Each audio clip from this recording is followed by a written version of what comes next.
Before the podcast, we'd like to give a shout out to our charity partner, Regeneration Brainery.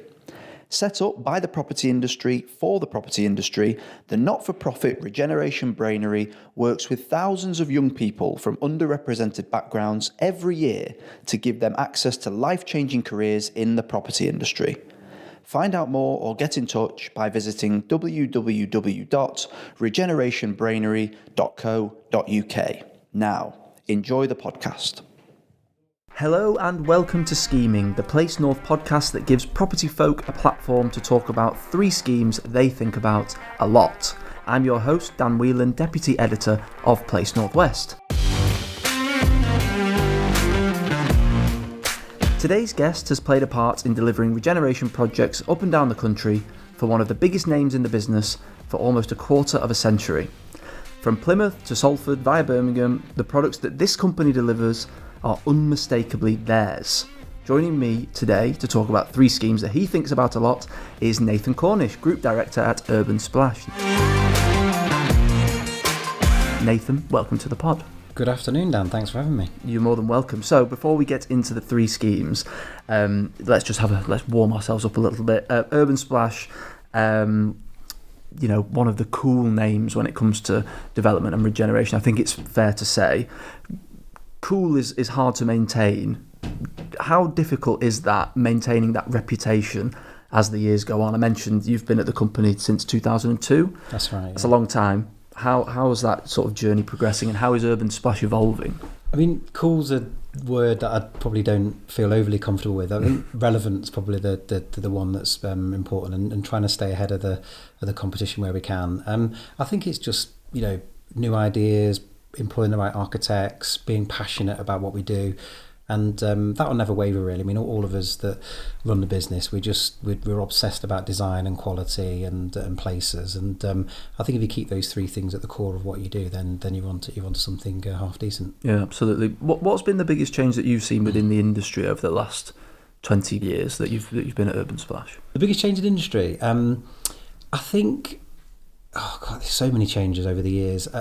I think now it is getting harder and harder to deliver development. I have to say that. I mean, not necessarily just because of the market at the moment, which is obviously challenging. I think with the regulations and all of the changes with the Building Safety Act and stuff like that, I think entrants to the market like Urban Splash, I fear are going to be fewer and far between, because the cost now to get onto sites with new schemes and the upfront costs are just significantly higher than they've ever been actually, and I do worry about that a little bit, albeit some of these regulations are absolutely for the right reasons. So I think the biggest change is kind of who's delivering and where the money's coming from.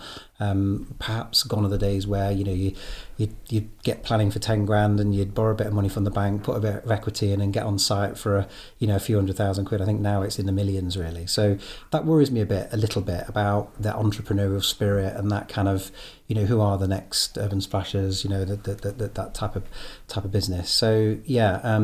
So I think it's being, the money's definitely coming from the pension funds and the bigger corporations and that sort of stuff, and it worries me a bit about the how beautiful and how different and how market changing new schemes are going to be going forward. That's interesting, yeah. And on the point about the Building Safety Act is quite interesting, because I've spoken to some people recently who've said that we're probably going to see a lot more schemes now of a more medium density, under 18 metres, so that certain gateways don't have to be sort of adhered to. Urban Splash is in a pretty good position in that regard, because you deliver a lot of modular housing, sort of medium rise density schemes. Is that how you see it? I think we do a mix of stuff. We've never pigeonholed ourselves as we do towers or we do housing or we do medium. We try and do what's right for the site really. So what's great about our business at the moment? We're in a really strong position. We've got pipeline of 6,000 homes, 2 million square foot commercial coming through over the next 10 years or so. So, but they'll all be different. There'll be housing, there'll be high rise, will it affect us? No, I think we'll be hit as much as anybody else. But we'll pick the right scheme for the right site, and hopefully we'll be able to get on with it and make it viable. Absolutely. One more thing I wanted to speak to you about before we start scheming is your role at Land Aid. You're the chairman of the Northwest branch of Land Aid. That's correct, isn't it? Yeah, that's right. Yeah. And for the last 2 years, you've been the highest fundraiser for the Land Aid Sleep Out, which is an annual event where people come together and spend a night as if they were a homeless person sleeping outside. Tell us a little bit about your role. Well, I was asked to do it by a chap, the chief exec of Land Aid, Paul Moorish. We talked about a few things over the years, and I mean, homelessness is something when you're in property, you just can't ignore it, and it's very prevalent on the street. So Paul asked me to do that about 3 years ago now. So what I came on board. There's 10 or so people on the board, and it probably needed a refresh at the time. And what we've done is we've established 3 really strong events each year, really. The Sleep Out you've already mentioned. I mean, that's you sleep rough for a night. I mean, I'm not pretending that you're homeless, because you've always got the kind of the comfort knowing the night after you're going to be back in your warm bed. But just to get that briefest of glimpses to what a homeless person has to go through is quite shocking, actually. I've done it 3 years on the trot, and it really is a difficult night. So God knows what it's like if you're doing it for months and years at a time. It's unthinkable. And then we've also got the 10K that we've established, and we also do the gala dinner as well. So it's just about getting people in the property industry together, raising money. What we've also done as well, you've probably seen this recently in the press, is that we've now got a project that we've actually funded, working with places for people up at Salford Foyer. We're actually going to be building 6 modular homes for youth, kids between 16 and 24, and that's on site actually, about to start on site, I should say. So I'd really hope we get a bit of press from you guys on that one. Take you up there, I'll show you around. But it's to doing something physical, because I think the thing I realised getting involved in Land Aid is one thing raising money. I think what people really want to see though is physical activity, about where's my money going, can I see it?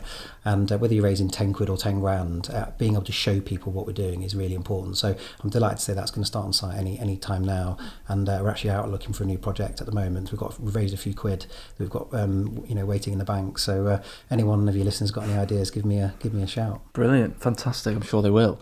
Okay, so without further ado, you know that on today's podcast I'm going to ask you about 3 schemes. So let the scheming begin.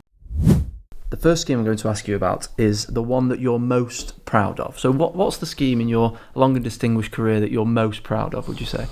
It's a difficult one, this, and I could have gone to a few, and you should never really have a favourite. It's like your kids, really, but everyone does. They're lying if they haven't got one. And the one I love is Chimney Pot Park in Salford. It's a great area now, that part of town, close to Salford Quays. Langworthy itself is at a real upgrade. But you've got to appreciate, this is going back about 18 years, and these houses were worth less than people were selling their fireplaces for, genuinely. Literally a few hundred quid people were selling them for. Everyone had voted with their feet that could, and there were literally 2 or 3 residents in the area that we had to work with. So there was 350 houses derelict, and the council were going to knock over this and build, knock them all down and build what we all believe would ended up being worse quality housing. And it wasn't actually the housing that was the issue. It was actually the area, perception of the area, and the crime and all the rest of it. So we had this sort of crazy idea that we called the upside down houses. We put the bedrooms on the ground floor. We converted the old bedrooms into loft space, put on a deck car park to help with car crime, put on the gardens at the back, and so on and so forth. And just this sort of idea just started, and then we thought we were onto something here. And then it was just, before we used Shed KM, it's an architect we've used many times, and before we knew it, we just had this really, really exciting proposition in albeit a very, very difficult area. And I'll never forget, as long as I live, the launch. We thought this would be attractive, and to be fair, the prices were at the time starting from about 100 grand, for a house, which was, attractive, albeit in that area was 3-4 times what the local houses. So it was quite punchy for the area. Very punchy, but it's actually what the area needed. And we had the sales launch, and I remember it's a lady, Nicola Wallace, you may know. She's now at Scarborough, good friend, and also a board member of Land Aid, actually. She sort of came to us and said, look, we've got all these people, and they're going to turn up for the sales launch on Saturday, but they're going to come on Wednesday because they don't want to miss out on these. And it was like, what? So we got together. We had to get this makeshift tent put up in Chimney Pot Park itself, which is the park right next door, and literally we had hundreds of people camping out to buy these homes. Wow. And we sold out instantaneously, and we'd gone from turning an area that people laughed at and said, "You're mad, you've gone one step too far, this is going to be the end of Splash," so on and so forth, to an area where hundreds of people were turning up for a sales launch and they just couldn't get enough of the product. What was the secret then? Why do you think it was such a hit? I think it was great design. The price points, whilst it was expensive for Langworthy, it certainly wasn't expensive when compared to a city centre flat. Okay. So what sort of people were you getting buying them? First-time buyers in particular. In fact, we worked with the government and we had, I think it was 90 of the homes were on this first-time buyer initiative, which was an early kind of help to buy type scheme where the government put in some money and helped you out. So we did that, and that wasn't because of a planning regulation or a planning requirement. It was because it was the right thing to do for the types of buyers that were going to work with us on it. So that really helped. The marketing was very good, very strong. The design was cool and funky, and people really liked it. And it was just a combination of things really all came together, and it was just a scheme that I feel I go down there, every now and again myself just to look at it, and it's 20 years old or 18 years old now in parts, but I'm very proud of it. It's a really, really unique kind of solution to a very specific problem that particular estate had. And if you go down to Langworthy now, you've got a new school. I'm not saying that's because of us, but you've got a new church. The shops are all upgraded now. They're all derelict when we were there, and it's an area that's thriving now. And I'm really proud to have played a small part in that. Yeah, absolutely. Well, what was the thinking about the upside down nature of the house, of the bedrooms on the ground floor and the living areas on the first floor? Was that just to be different, or was I think it was. But what we did is we wanted to create, I suppose, a loft in a house, because we were selling loft apartments in town, in these sort of Boxworks and Timberwolf, all that sort of stuff, and they were going really, really well. And we sort of, how can we create that feeling of airiness and height and glaze, full height glazing? And the only way we could do it is by putting the bedrooms on the ground and sort of opening up the roof space and so on and so forth. So, and they're only, I think they're 750 odd square feet, but they're 2-bedroom. Sometimes 3-bedroom, and they just feel really, really good and really well planned. They're tight, they're small, but they were really popular. Have you ever done anything similar to that since? We've done lots of housing since, and I did think at the time when we were delivering this scheme, this is something we could roll out across the country. Yeah, there's a lot of old terraced houses that are in need of retrofitting. Liverpool's got, but I think the scale of the site, the fact there was 350 homes. And sadly, a lot of local authorities take the easy option and just demolish. They just think that it's the housing that's the issue. So no, we haven't done anything quite as similar. We've done lots of housing, but not quite as similar. One of the reasons, actually, this is crazy, and it's still actually in existence today, as far as I understand, is because we were converting an old house effectively. You can't reclaim the VAT. So it's actually a disincentive for developers to refurbish old houses, and you get the VAT if you do a full new build. So unbelievably, what we had to do is we had to knock down more of the house in Chimney Pot Park in order for it to qualify as new build, so that we didn't have to pay the VAT. So, and it was a scheme that the government provided grant for. So just taking that through to its full conclusion, the government paid extra money through a grant to avoid one of its own taxes. It's crazy. And I lobbied, I wrote papers to government saying this is crazy. And a time where we're saying keep, refurb, reuse, all that sort of stuff, we've still got these VAT rules on existing residential to residential conversions. It's bonkers. It seems crazy. What was the viability challenge around that sort of scheme? Because we talk about this all the time when we're reporting the news and speaking to people at events. Viability is the number one concern that people have. What was it like back then doing that sort of scheme? Yeah, it was difficult, and the values, the build costs, won't surprise you to hear the build costs were, relatively high for that type of product. We were selling them for 100,000, so you can imagine that I think the build costs were 110, 120,000. So yeah, we managed to secure a grant there with English Partnerships, Homes England now, and I think North West Development Agency were involved as well, and also the council. So. And we did a profit share agreement with them, and we actually, it did actually make a good return. So we did actually end up paying some profit back to the to Salford Council. So yeah, it was a win-win all round really. And clearly the fact that the numbers of people that are in the area paying council tax, all that sort of stuff, it was a real good result. And they are actually very, very highly dense houses. In fact, it'd be very unusual to see that amount of houses in such a small area, but they plan really, really well if you're working with those parameters. Yeah, I mean, I can think of loads of areas in Salford, but also Manchester and Liverpool, like you say, where they've got that sort of housing and needing a kind of a solution that's not just bulldoze the lot. Exactly. But sadly, the bulldozer often win because it's an easy decision and it's quick and it's it's immediate. So yeah, it's sad actually, and we should. As I said, one of the issues is still because of the VAT situation, because of the you're almost encouraged to do exactly what the ESG rhetoric of the government says you shouldn't. Yeah, it's a bit of a like you say, a shame to see all those houses demolished, especially when we do have a housing crisis. Absolutely. Fantastic. Chimney Pot Park. Okay, a great way to start. Let's move on then to the second scheme that we're going to talk about today, which is the one that you wish you had done. Now, there's multiple ways that you can interpret this. How have you interpreted it? What's the scheme that you've chosen for the one that you wish you'd done? People that know me is that I can't avoid but being honest. It gets me into a lot of trouble at times and direct, and I shouldn't really talk about this one, but I will, because I was really disappointed when we didn't win this site, and actually it's in very good hands. Muse won it, or ECF anyway won it, but it's a Salford Crescent scheme, and we bid in joint venture with Peel on it, and we put what we thought together was a really, really good bid, and I'm absolutely aware that the council had 3 or 4 very, very good bids actually, and a difficult decision. But that was the one. I think that the reason, because it was the scale of it, in to do something in our sort of home city, Salford, Manchester.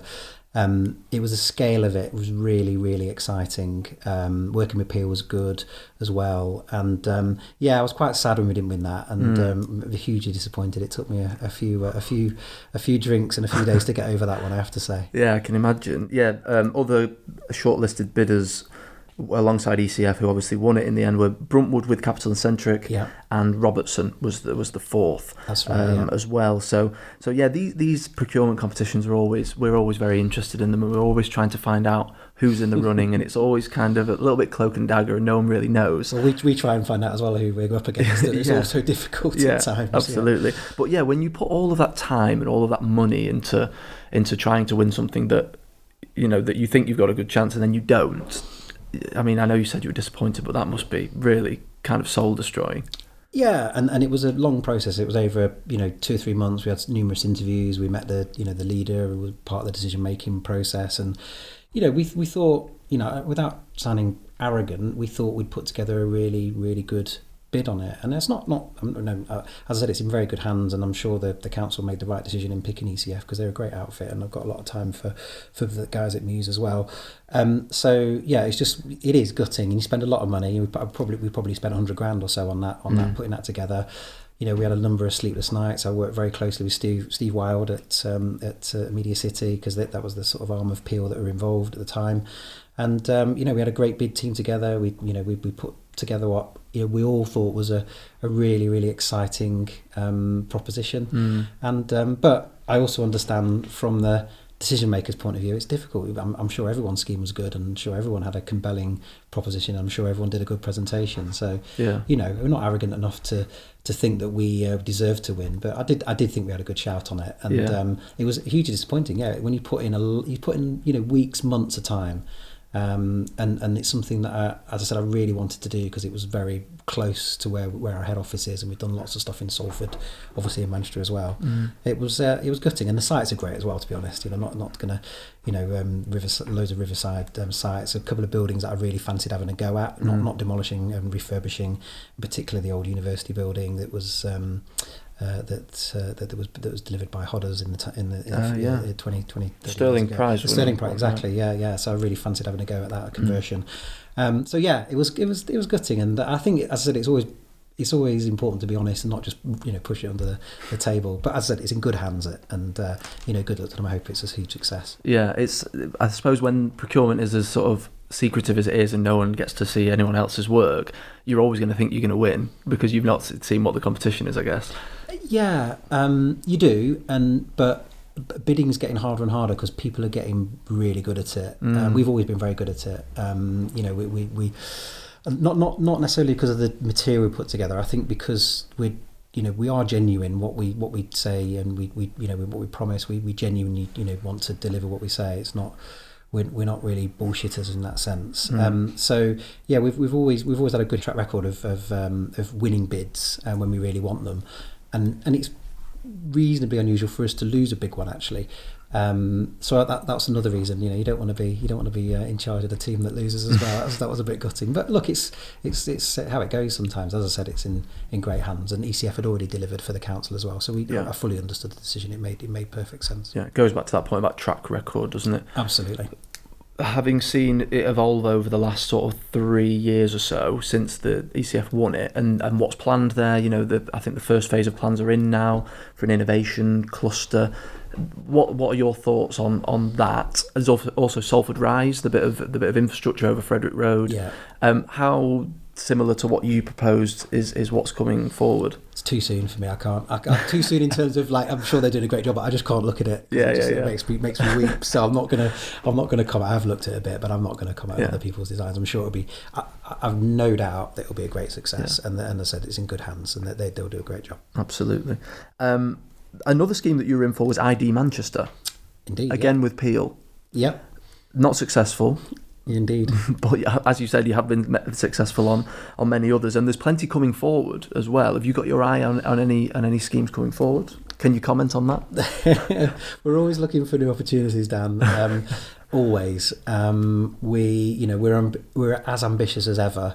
And I think it's quite interesting because I think if you talk to a lot of the Manchester sort of development fraternity, they probably think that we're not doing as much development perhaps as we have in the past. But that's not necessarily true, really. It's because where we're doing it is in places like Plymouth and Milton Keynes and Birmingham. Perhaps not, in the sort of always in the Manchester. But we do want to win a big scheme in Manchester. We think the time's right for us to, New Islington's pretty much finished. We've got one building to go there. So we're ready for a new big one in Manchester. So watch this space. Absolutely, yeah, sounds exciting. There's plenty coming forward. We've got Wythenshawe obviously has just been awarded to Muse, but we've got Bolton, Crompton Place, we've got St Petersfield in Ashton. There's plenty coming down the track, so wouldn't be too surprised if we see Urban Splash's name crop up there. And there's lots to go at in the city. I mean, you hear people saying, "Oh, isn't Manchester great?" I genuinely think the cycle of regeneration, we've only just scratched the surface. You only need to go 500 metres from any part of the ring road, and you can find loads of development opportunities. So there's so much to go at still, and we've got a big, it's just a start for me. And yes, there's loads going on in the immediate vicinity of the city centre, but the rest of the city is. We've got a lot. We're just at the start, embryonic stage in my view. Yeah, exciting times. Yeah, the city's going to grow massively, isn't it, outwards? Absolutely. So it's exciting times for the city. It really is. Definitely, brilliant. Okay, so let's move on to the third of the schemes we're going to talk about today. So this is the dream scheme. Money is no object. Time is no object. What are you committing your time to? What's your legacy project in a dream world?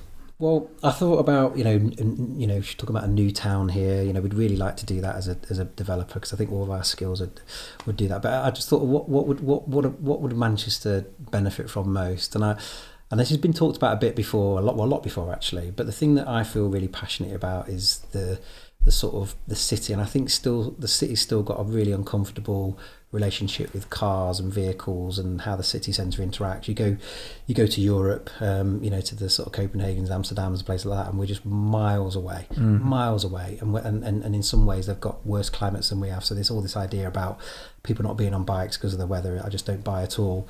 I think it's because of the infrastructure that we've got, and I just think that a big, really ambitious project where we make Manchester the greenest city in Europe, the world, I don't know, maybe is that too ambitious, where the inner part of the ring road all the way around becomes as car free, if not completely car free, and vehicle free, except for obviously for buses and delivery vehicles, etc., as possible, and then all travel within it is either on electric scooters or walking or on electric shuttle buses, and that includes totally greening Deansgate. I think what's happened on Deansgate is the worst of all compromises. It's just a confusing mix match of stuff now, and I understand that the bus companies and all that need access. I get all of that, but you can get around all that if people really tried. So I just think that we should, over time, just do something really ambitious, And you go to a place like Nice, and you look at the sort of the promenade, as you call it, not the sea promenade, but the sort of the they've got it must be a kilometre long, where they've got a series of what could probably the width of Deansgate, maybe a bit wider, where they've got a series of kind of kids playgrounds, art, and it's just a walkway of really, it's like a linear kind of park, exactly, isn't it? Linear park, yeah. A really interesting combination of different things, which just makes that whole journey through the city incredibly pleasurable. If you walk down Deansgate now, you have to cross roads. You cyclists and cars are flying everywhere. You're not quite sure what's a road, what's not. It's just no landscaping or very little landscaping. I mean, even in cities like, you go to Sheffield. Sheffield are doing amazing stuff with landscaping in the city centre. They really are. They've got some really incredible ideas there about greening the city, and they're getting on and delivering it. And I think we've got a long way to go on that. I think that one of the big things is parks in the city. We lack them, especially for children. It's we're doing Mayfield's been good for that, but that, again, that's not good enough, for a city of Manchester size. We need much more than that. So yeah, I just got this idea about making the city centre somewhere where I'd want to take my kids at weekends and walk around and run around and kick a ball around and enjoy the infrastructure and the buildings and the places.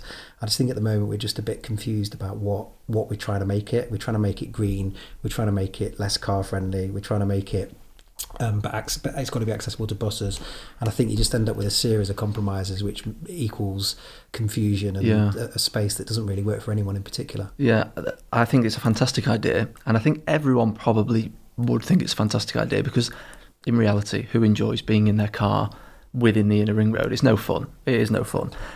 The Deansgate thing is interesting, because I think after the pandemic, when they first closed the road, I think the City Council were preparing a bid for funding to do something quite radical with the road, and there was some quite interesting CGIs mocked up of how it could look, and everyone got very excited.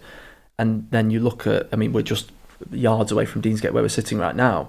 You look at it now, and it's like you say, it's inhospitable for pretty much everyone, isn't it? Exactly. Exactly. It's neither one thing nor the other. If you're going to make it vehicle, just make your vehicle. But if you're not, do it properly and go for it. But look, I do understand there'll be all sorts of reasons, and people listen to this will be jumping up and down saying you can't do it because of that, you can't do it, and I get all of that. But I think a big vision and some really, really strong decisions about it could transform the city. I'd really like the idea of, it's back to the old sort of second city thing. Manchester never wants to be the second city. Birmingham can have that honour. We don't want to be second anything. We want to be the best at what we do. I just think setting out what and redefining what is Manchester best at, and I think we could go for this really green, accessible, all linked into the sort of sports and healthy city that we've got going on, in abundance. I think we could really, really jump on that, and I think with the right sort of communication and the right marketing and all the rest of it, I think we can get all the people of the city right behind it. There'll be a lot of resistance, of course there will. People don't like getting out of cars. I get that. I drive one myself. I do understand it, but I would cycle everywhere if there was infrastructure in the city. I think a lot more people would as well. There is the European Commission names one city in Europe, the green capital of Europe, every year. Some recent winners include Vilnius in Lithuania, Valencia, Tallinn and Grenoble. Since it began, and I can't remember the date it began, forgive me, but since it began, there's only been one English city to have won it. Would you like to hazard a guess at where it is? It's not Manchester. There's Cambridge. A clue. No, it's Bristol. Oh, okay, Bristol won makes it sense. in 2015, I believe. So maybe there's some lessons to be learnt from Bristol. Just one last thing on this. So I think it's fascinating. You've mentioned Nice, and you've mentioned Copenhagen and a few other places. There were plans for a clean air zone in the whole of Greater Manchester, which would have gone some way to addressing some of the issues you've mentioned there. It was then scrapped. What are your thoughts about that? Well, people are going to throw things at their phones or whatever they're listening to this on.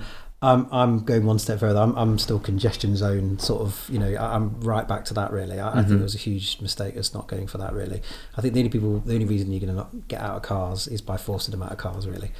Sadly, but obviously you do have to have the infrastructure and the other stuff to go as well. And that was particularly interesting. That from memory, that was if we did that at the congestion zone, they'd have levered in loads and billions of funding for the infrastructure and the added cycleways and stuff. So yeah, I'm all up for stuff that discourages people. I can't stand these signs now that says congestion zone and it's got the red sign under review. I mean, you spend money on putting a sign up, and then you spend a load more money on putting a sign up to say that the sign that you put up's not not the sign that you should have put up. I mean, this is bonkers. But yeah, I'm sort of in principle massively behind stuff like that. Yeah, I do think it's time where we need to start taking these things really, really seriously and making difficult decisions which aren't universally going to be popular. Yeah, absolutely. Nathan, thank you very much for scheming with us today and for talking to us about your 3 schemes, and thank you very much for listening at home or wherever you are. Please do join us next week for another episode of the Scheming Podcast.